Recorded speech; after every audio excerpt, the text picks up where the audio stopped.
3. Financial market second. Chapter number 7. Stock exchange.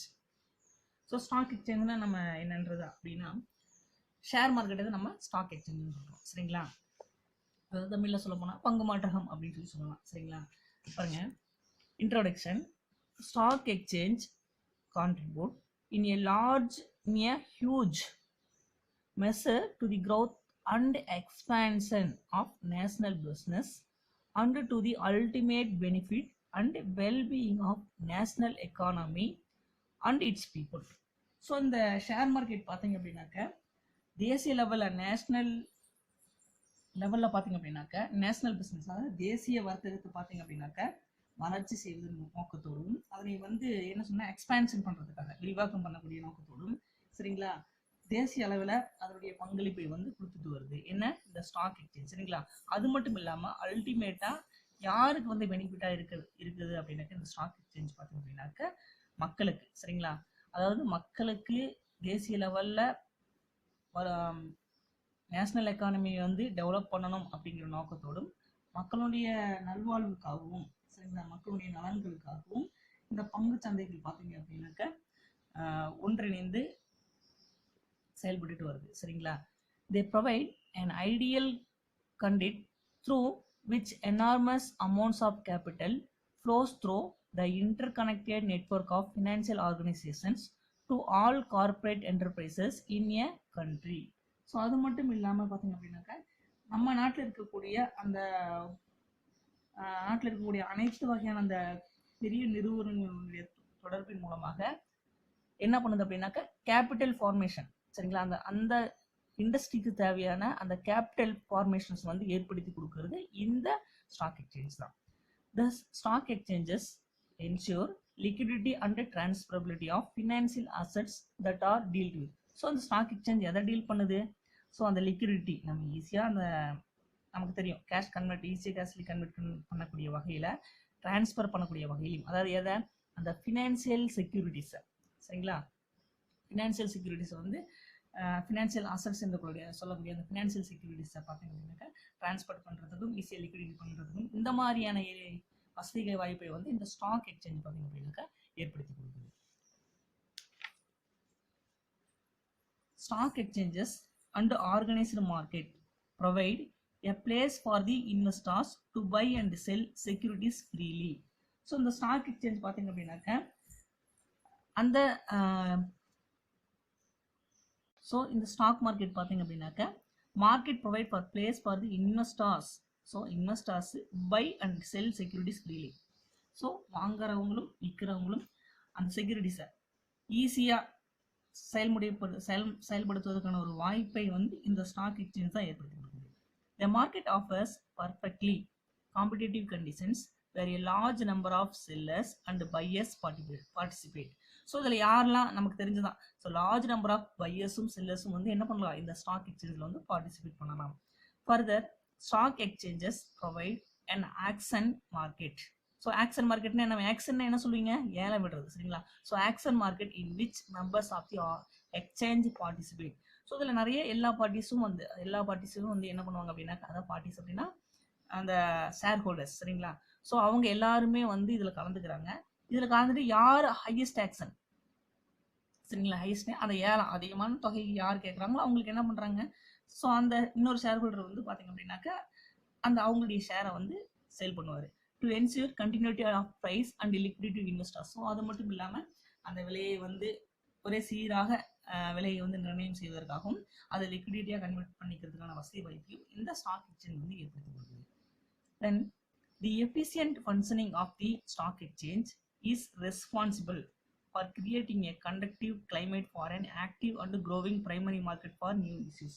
So அது மட்டும் இல்லாமல் பார்த்தீங்க அப்படின்னாக்க இந்த புதிய பரிமாற்றத்துக்கான அந்த காலநிலையை பங்குச்சந்தையை உருவாக்கி கொடுக்குது. நியூ சீசன் என்ன? புது ஷேர்ஸ் வெளியிடுது. பாருங்க, the efficient functioning of the stock exchange. இந்த ஸ்டாக் எக்ஸ்சேஞ்சோட எஃபிஷியன்ட் ஃபங்க்ஷன் பார்த்தீங்க அப்படின்னா is responsible for creating a conducive climate for an active and growing primary market for new issues. So யூசிஓ வெளியிடுறது primary மார்க்கெட்டை develop பண்ணணும் அப்படிங்கிறது. அது மட்டும் இல்லாமல் moreover an active and a healthy secondary market in existing securities leads to a better psychology of expectations. considerably broadening the investment inquiries and thereby rendering the task of raising resources by entrepreneurs easier. So இந்த stock எக்ஸ்சேஞ்சினால பார்த்தீங்க அப்படின்னாக்க entrepreneurs நிறைய பேர் பார்த்தீங்க அப்படின்னாக்க அவங்களுடைய தொழிலை வந்து செயல்படுத்துறதுக்காக அப்படின்னா ஸோ அவங்க ஒரு இண்டஸ்ட்ரியை ஸ்டார்ட் பண்ணி இந்த ஸ்டாக் எக்ஸ்சேஞ்சில் அவங்களுடைய கம்பெனிஸ் வந்து லிஸ்ட் பண்ணி அதன் மூலமாக அவங்களுக்கு வந்து ஃபினான்சியல் ரீதியாக அவங்க வந்து டெவலப்மெண்ட் ஆகிறதுக்கான ஒரு வாய்ப்பையும் கூட இந்த ஸ்டாக் மார்க்கெட் வந்து ஏற்படுத்தி கொடுக்குது. Good performance and outlook for equities in the stock exchanges imparts buoyancy to the new issue market. So அது மட்டும் இல்லாமல் ஈக்விட்டிஸ், நம்ம ஈக்விட்டிஸ் மார்க்கெட்னு சொல்லுவோம் இல்லையா? ஈக்விட்டிஸ் மார்க்கெட்னு என்ன? அதாவது ஆல்ரெடி வெளியிட்ட ஷேர்ஸை வந்து செகண்டரி, அதாவது மல்டிபிள் டைம்ஸாக வந்து கையாளக்கூடிய அந்த ஈக்விட்டிஸ் தான் நான் ஈக்விட்டி ஷேர்ஸ் தான் என்ன சொல்கிறோம்னா ஈக்விட்டிஸ் அப்படின்னு சொல்கிறோம். சரிங்களா? ஸோ இந்த மாதிரியான ஒரு வாய்ப்பை வந்து அந்த நியூ இஷ்யூ மார்க்கெட்டை வெளியிடுறது மூலமாக அதுக்கப்புறம் அது செகண்டரி மார்க்கெட்டாக மாறுது பார்த்தீங்களா? ஸோ அதை தான் நம்ம ஈக்விட்டி சொல்லுவோம். ஸோ அந்த மாதிரியான குட் பெர்ஃபார்மன்ஸ் அண்ட் அவுட்லுக் அந்த வாய்ப்பை வந்து இந்த ஸ்டாக் எக்ஸ்சேஞ்ச் வந்து நமக்கு ஏற்படுத்தி கொடுக்குது. Then stock exchange origin, meaning, definition. சரி, இந்த ஸ்டாக் எக்ஸ்சேஞ்சினுடைய பங்கு மாற்றத்தினுடைய அதனுடைய தோற்றம் என்ன? சரிங்களா? தென் அதனுடைய பொருள், மீனிங் என்ன, அதனுடைய டெஃபினிஷன் என்ன அப்படின்னு சொல்லி நம்ம பார்க்கலாம். First origin. ஸோ ஆரிஜின்னா என்ன சொல்லுவோம் அப்படின்னா தோற்றம், இல்லைங்களா? பாருங்க,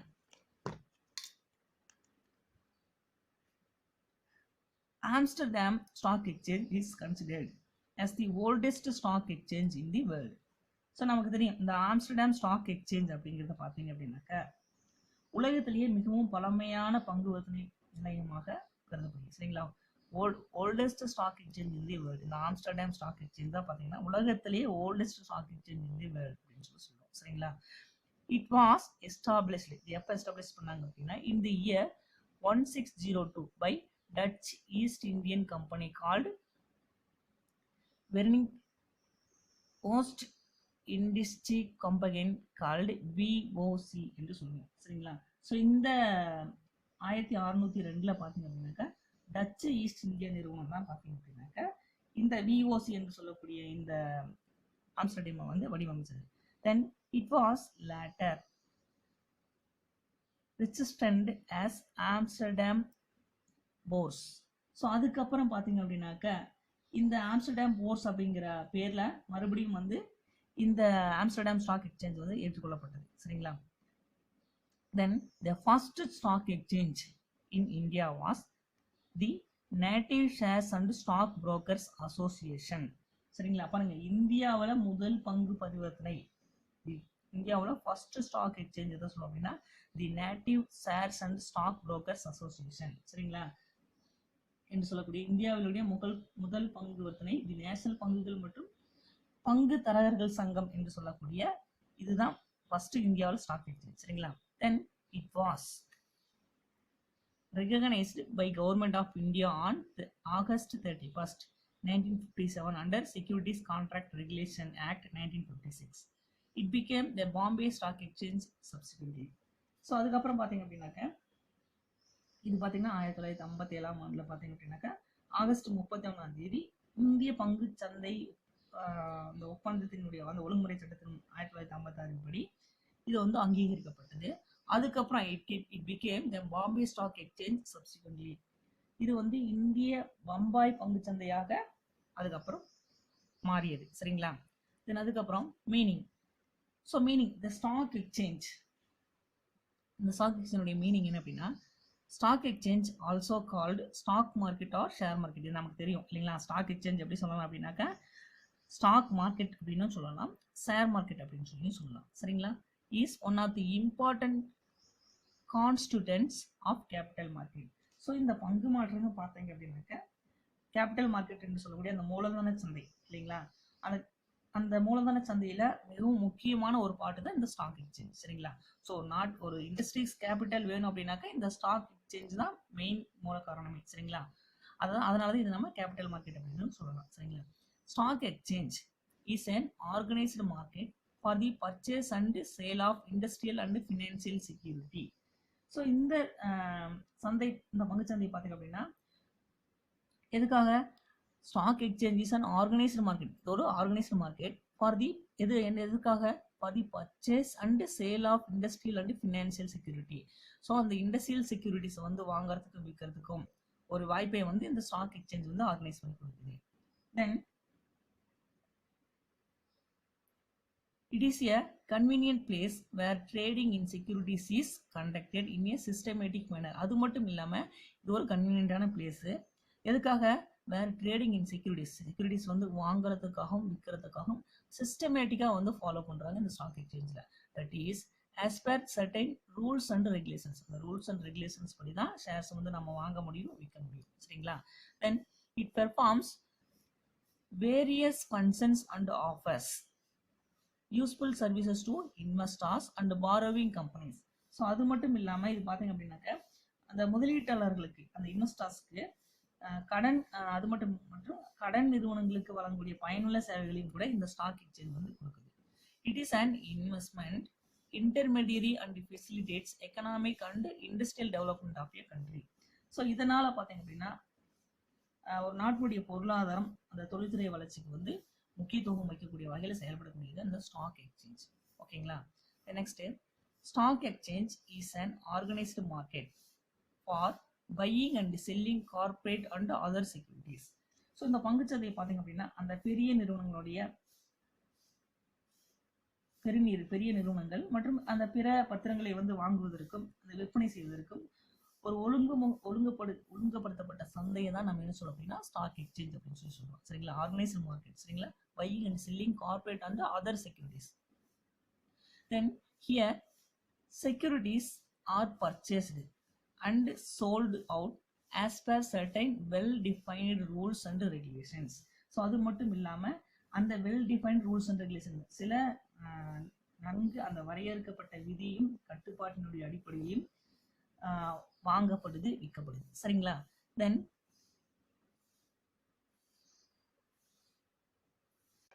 it provides a convenient and secured mechanism or platform for transactions in different securities. அது மட்டும் இல்லாம இது பல்வேறு வகையான பத்திரங்களில் வந்து பரிமாற்றத்துக்கான ஒரு வசதியான மற்றும் பாதுகாக்கப்பட்ட ஒரு தளத்தை வந்து ஏற்படுத்தி கொடுக்குது இந்த ஸ்டாக் எக்ஸ்சேஞ்ச். சரிங்களா? such securities include shares and debentures issued by public companies which are duly listed as at the stock exchange, and bonds and debentures issued by government, public corporations and municipal and port trust bodies. சரிங்களா? So இந்த மாதிரி அந்த பங்கு பத்திரங்கள், அந்த பொது நிறுவனங்களால் வெளியிடக்கூடிய பத்திரங்கள், பங்குச்சந்தைகளுடைய பட்டியலிடப்பட்ட பத்திரங்கள், அரசாங்கத்தினுடைய பத்திரங்கள், பொது நிறுவனங்களுடைய பத்திரங்கள், முனிசிபல் மற்றும் துறைமுக நம்பக அமைப்புகளால் வழங்கப்பட்ட பத்திரங்கள், இதெல்லாம் நம்ம படிச்சிருக்கோம். இதுக்கு முன்னாடி சாப்டர்லேயே இதெல்லாம் நம்ம பார்த்துருக்கோம். சரிங்களா? ஸோ இதெல்லாம் பார்த்தீங்க அப்படின்னா அந்த வழங்கப்பட்ட பத்திரங்களுடைய கடனீட்டு பத்திரங்கள், இது எல்லாமே இந்த ஸ்டாக் எக்ஸ்சேஞ்சில் இன்க்ளூட் ஆகும். ஓகேங்களா? இதெல்லாம் நான் முன்னாடியே ஃபினான்ஷியல் மார்க்கெட்லையும், கேபிட்டல் மார்க்கெட்லையும், மணி மார்க்கெட்லையும் இதை பற்றி நம்ம பார்த்துருக்கோம். சரிங்களா? ஸோ இதெல்லாம் தான் ஏற்படும். என்னெல்லாம் அதாவது ஸ்டாக் எக்ஸ்சேஞ்ச் பார்த்தீங்கன்னா bonds, debentures, government, public corporations, municipal, port and trust bodies, இது எல்லாமே இந்த ஃபினான்ஷியல் மார்க்கெட்லையும், கார்பரேட் கேபிட்டல் மார்க்கெட்லையும், மணி மார்க்கெட்லையும் வருது. சரிங்களா? ஸோ இது எல்லாமே இன்க்ளூட் ஆனது தான் என்ன சொல்லுவோம் அப்படின்னாக்கா ஸ்டாக் எக்ஸ்சேஞ்சில் வருது. சரிங்களா? Stock exchanges are indispensable for the smooth and orderly functioning of corporate sector in a free market economy. So இது பார்த்தீங்க அப்படின்னாக்கா orderly functioning of corporate sector in free market, அதாவது சுதந்திரமாக அந்த சுதந்திர சந்தையை வந்து பொறுத்தவரை இன்னைக்கு இருக்கக்கூடிய அந்த சுதந்திர சந்தை பொருளாதாரத்தில் பார்த்தீங்க அப்படின்னா பெரிய பெரிய நிறுவனங்களுடைய அந்த துறையினுடைய மென்மையான மற்றும் ஒழுங்கற்ற செயல்பாட்டிற்கான ஒரு பங்கு பரிமாற்றங்கள் வந்து ரொம்ப முக்கியம் இன்னைக்கு. ஸோ ஸ்டாக் எக்ஸ்சேஞ்ச் வந்து ரொம்ப முக்கியம். தென் a stock exchange need not to be treated as a place for speculation or a gambling den. இது நான் முதல்லயே சொல்லியிருக்கேன். நம்ம ஸ்டாக் எக்ஸ்சேஞ்சை பொறுத்த வரைக்கும் இது வந்து கேம்பிளிங் கிடையாது. அதாவது இந்த ஊக வணிகத்திற்கான ஸ்பெகுலேஷன் அப்படின்னா ஊக வணிகம் நான் சொல்லியிருக்கேன். ஊக வணிகத்திற்கான அல்லது சூதாட்டங்களுக்கான ஒரு இடமாக பங்குச்சந்தை வந்து மாற்றப்படக்கூடாது. கேம்பிளிங் டென் அப்படின்னா இது வந்து சூதாட்டம் அல்ல, சூதாட்டத்துக்கான ஒரு இடமும் அல்ல. சரிங்களா? Then it should act as a place for safe and profitable investment. So இது ஒரு இடமாக இது பார்த்தீங்க அப்படின்னா பாதுகாப்பான லாபகரமான முதலீட்டுக்கான ஒரு இடமாக தான் செயல்பட வேண்டும். சரிங்களா? அது மட்டும் இல்லாமல் for this effective control on the working of stock exchange is necessary. சரிங்களா? இது பங்குச்சந்தையினுடைய பணியாற்றுதல் வந்து திறமையான கட்டுப்பாட்டுடனும் அதிகமான ஊக வணிகங்கள், மோசடி, பிற விரும்பத்தகாத சமூக விரோத நடவடிக்கைகளுக்கு இந்த தளத்தை வந்து தவறாக பயன்படுத்தி வந்து தவிர்க்கும். அதான் சொல்லப்படுங்க, this will avoid misuse of this platform for excessive speculation, scams and other undesirable and antisocial activities. So இதையெல்லாம் தவிர்க்கும். இதையெல்லாம் அதிகமான அந்த ஊக வணிகங்கள், மோசடி, விரும்பத்தகாத சமூக விரோதத்தை கொடுக்கக்கூடிய இந்த மாதிரியான இடத்திற்கு இந்த ஸ்டாக் எக்ஸ்சேஞ்ச் வந்து தளம் அல்ல. சரிங்களா? இதெல்லாம் பயன்படுத்துறதுக்கு இந்த ஸ்டாக் எக்ஸ்சேஞ்ச் வந்து தவிர்க்கிறது. சரிங்களா? நெக்ஸ்ட்